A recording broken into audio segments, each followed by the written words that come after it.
नमस्कार दोस्तों, कर्मा प्लस में आपका स्वागत है। आज दोबारा प्रारंभिक परीक्षा 2020 के लिए जिसमें आईएएस और जितने भी स्टेट पीसीएस है, उन सबों को लेकर कंसेप्ट क्लियर का दूसरा सीरीज लेकर आया हूँ। देखते हैं इसमें आगे क्या-क्या पढ़ना है।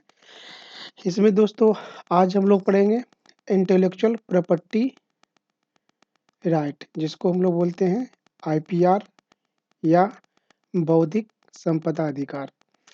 तो इसको समझने से पहले थोड़ा-सा हम लोग इंट्रो पार्ट देख लेते हैं कि आईपीआर है क्या?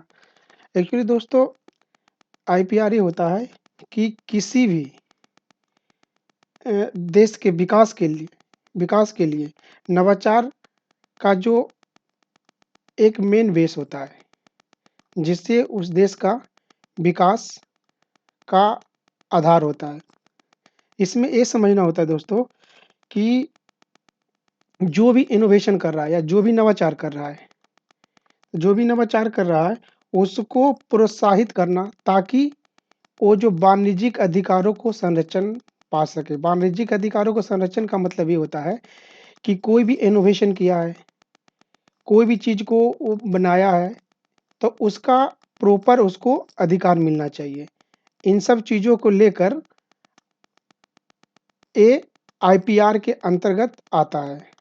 अब इसमें इसमें ये देखना होता है कि आखिर जो जो भी व्यक्ति इनोवेशन किया है, उसको अधिकारों को संरक्षण किस प्रकार किया जाए, कैसे किया जाए, ताकि उसको देश के विकास को आधार को बढ़ाया जा सके और संरक्षित किया जा सके।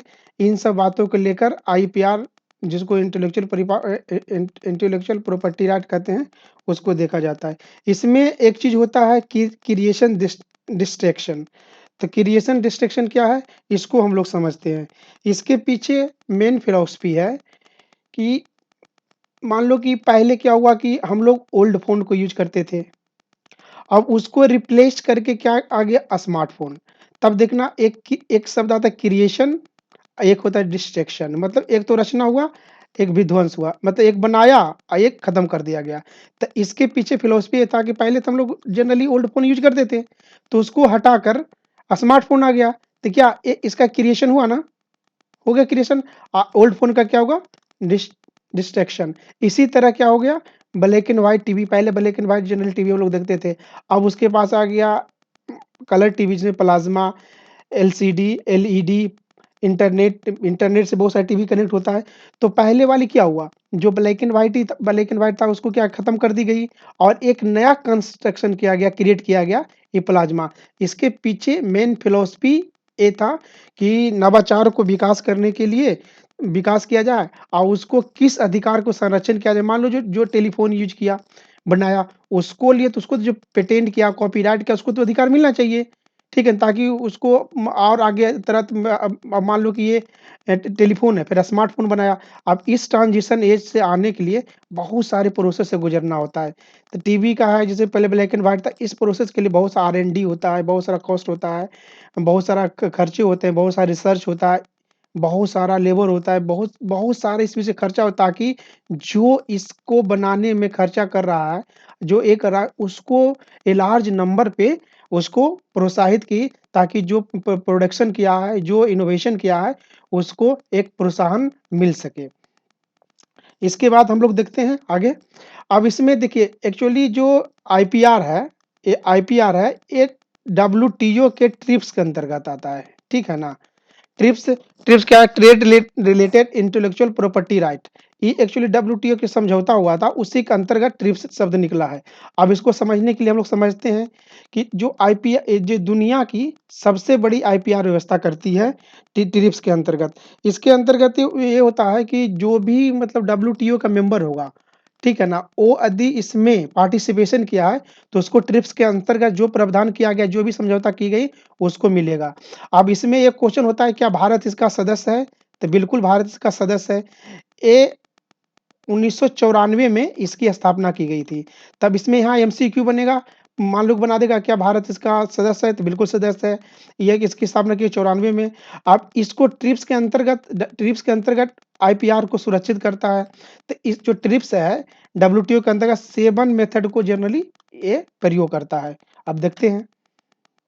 अब देखिए, बौद्धिक संपदा अधिकार में होता है कि कितने प्रकार की विधियों को प्रयोग करता है। एक क्वेश्चन ये आता है कि कितने प्रकार के मेथड को प्रयोग करता है। तो इसमें दोस्तों 7 प्रकार के किया जाता है। एक बोलते हैं ट्रेडमार्क, ट्रेड सीक्रेट, डिज़ाइन हो गया, कॉपीराइट हो गया, पेटेंट हो गया, आईसी हो गया, ये तो इंटीग्रेटेड सर्किट हो गया, और जिसको एक जीआई जो ज्योग्राफिकल इंडिकेटर के रूप में बोलते हैं।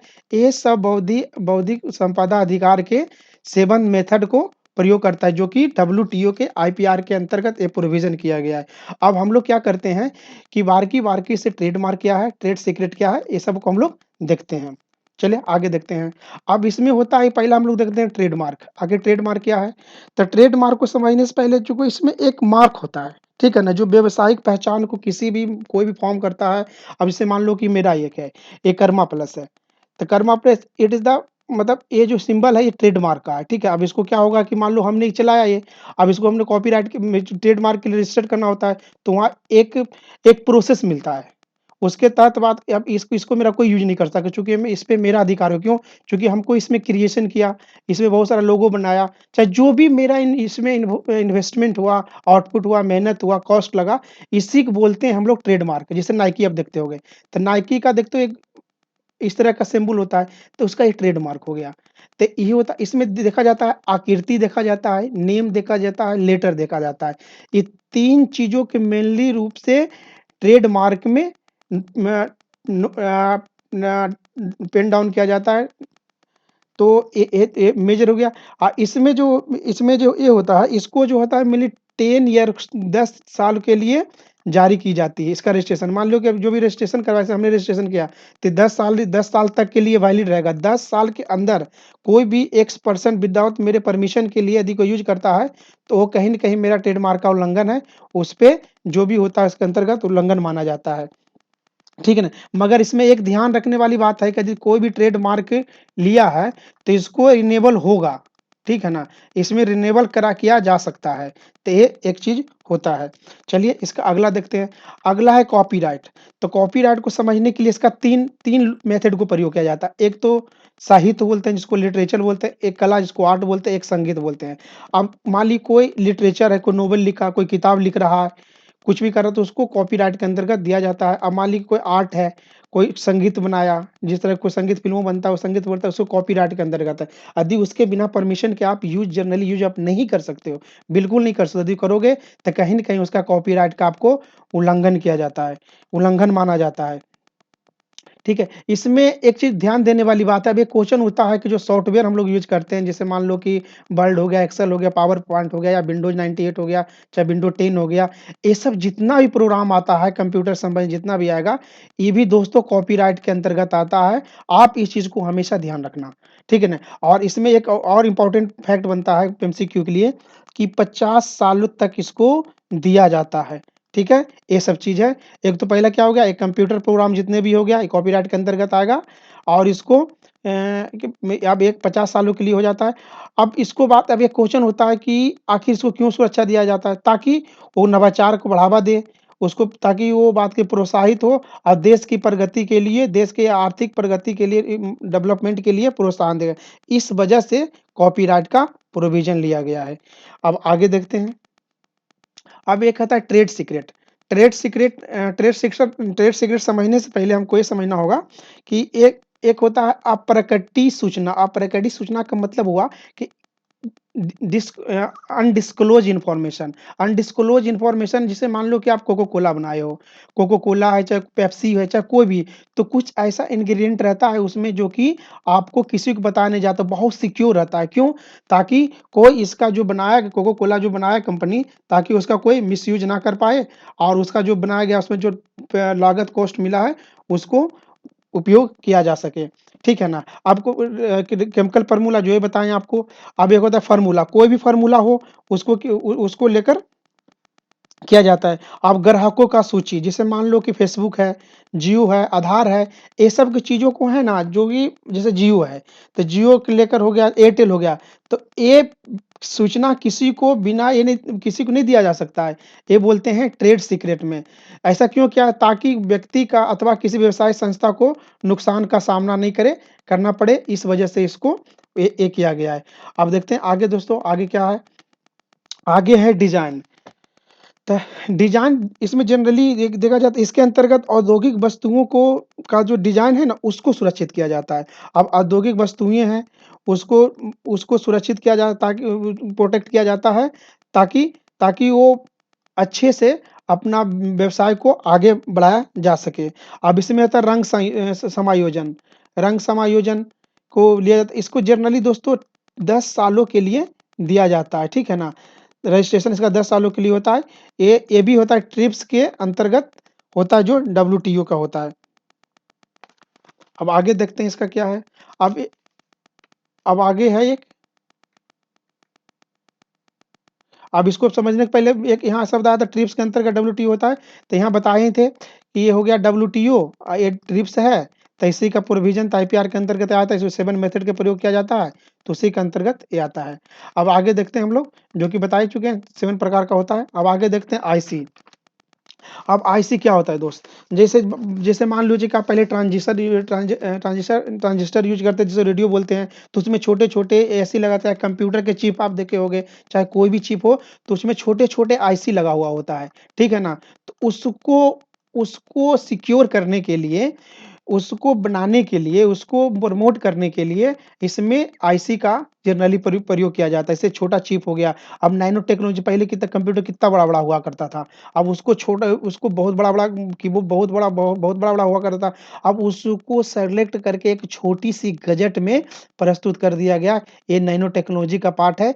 ये जितनी भी इनोवेशन होगा, ये आईसी के अंतर्गत आएगा, इंटीग्रेटेड सर्किट के अंतर्गत आएगा। ये 10 सालों के लिए दिया था, ये भी डब्ल्यूटीओ के ट्रिप्स के अंतर्गत, जैसा कि यहाँ बताया गया है डब्ल्यूटीओ के ट्रिप्स के अंतर्गत आपको बताए थे कि डब्ल्यूटीओ के ट्रिप्स के अंतर्गत ये है, जो एपीआर जो कि इतना 1954 में भारत का सदस्य है, इसी को मेन बेस बनाकर आपको आगे बढ़ना है। अब चलिए, अब ये हो गया, अब इसको देखते हैं जीआई। देखो दोस्तों आजकल जीआई बहुत ही ज़्यादा टाइम में ज़्यादा न्यूज़ में रहता है, क्यों? कि चूँकि अभी कुछ दिन पहले एक कड़कनाथ चिकन के लेकर मध्य प्रदेश, छत्तीसगढ़ आपस में भिड़ गया था।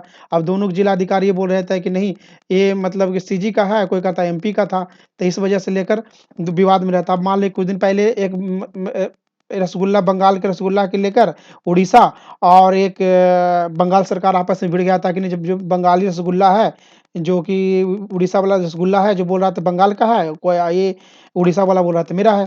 तो ये सब चीज़ें विवाद में रहता है, बट ये सब चीज़ों पे वो जब करंट अफेयर जब कवर करूँगा उसमें बताऊँगा क्या है। तो इसमें किसी एक जीआई का मतलब ये होता है दोस्तों कि एक पार्टिकुलर एरिया होता है, ठीक है ना? पार्टिकुलर एरिया में उस वस्तु को प्रोटेक्ट किया जाता है। ताकि किसी खास व्यक्ति को, उससे जुड़े हुए व्यक्ति को उसका लाभ मिल सके, ठीक है? ताकि उसको उस वस्तु को वाणिज्यिक उपयोग के लिए उपयोग किया जा सकता है। चूँकि ऐसा इसलिए किया जाता है दोस्तों कि ताकि जो मान लो जो भी उस एरिया के लोग हैं, चूँकि उस चीज़ में स्पेशलाइज़ेशन होता है, जैसे मान लो अलीगढ़ का ताला, तो अलीगढ़ का जो ताला बनता है, कहीं न कहीं उसका जो उसका कुशलता और कहीं देश में नहीं मिल सकता है। अब बनारस की साड़ी है, वो कहीं नहीं मिल सकता है। काजीपुरम की साड़ी जो बना देगा, वो नहीं मिल सकता है। भागलपुर की सिल्क साड़ी जो बना देगा, वो कोई कारीगर नहीं कहूँ बना पाएगा। तो इससे ये होता है कि चलो एक देश में तो जो छोटे उद्योग हैं, उसको तो प्रमोशन मिलेगा। प्लस जो भी मैन्युफैक्चरिंग हो रहा है इंडिया में, अब बाहर में जाता है तो कहीं न कहीं इंटरनेशनल रिलेशन पे एक अच्छा प्रभाव पड़ता है, प्लस एक ट्रेड के लेकर सरप्लस होता है। ये सब चीज़ों जो कहीं न कहीं होता है, प्लस वहाँ जो छोटे-छोटे उद्योग हैं, उनको बहुत ज़्यादा फ़ायदा पहुँचाया जाता है, ताकि वो जो अपना कमर्शियल राइट का यूज़ कर सके, इस वजह से इसको जीआई भी ट्रिप्स के अंतर्गत होता है। तो ट्रिप्स के अंतर्गत होता है, इसमें बस एक चीज़ ध्यान रखना होता है, ट्रिप्स के अंतर्गत 2 चीज़ और प्रोडक्ट आता है। एक होता है शराब, स्पिरिट, ठीक है? ये केवल 2 लोग हैं। अब इसमें एक होता है W52 स्पॉन्सर, ये डब्ल्यूटीओ के अंतर्गत आता है, यूएसए के साथ है, ठीक है ना? इसको विशेष हम बात करेंगे, इसमें सोलर पैनल भी है। इसको आगे जब एक कोई लेक्चर होगा, डब्ल्यूटीओ जब पढ़ाएँगे, तो डब्ल्यूटीओ के में डब्ल्यूटीओ स्पॉन्सर क्या है, डब्ल्यूटीओ से संबंधित विवाद क्या चल रहा है, सोलर पैनल डील विवाद क्या है, वो आगे बताएँगे। अब एक होता है पेटेंट। अब पेटेंट क्या होता है, इसको हम लोग समझते हैं। पेटेंट मतलब औद्योगिक एवं भौतिक इस्तेमाल की गई वस्तुओं को सुरक्षित करता है। अब यहाँ देखो, औद्योगिक हो गया, एक भौतिक इस्तेमाल की कर नई वस्तुओं को सुरक्षित करना, ठीक है ना? जैसे मान लो कि कोई फार्मा कंपनी है, ठीक है ना? जैसे कि एक पैरासिटामोल है, आप समझो इसे, पैरासिटामोल के तो बहुत सारी बना रही है, निमोसोलाइड बना रही है, सुमो बना रही है, डोलो बना रही है।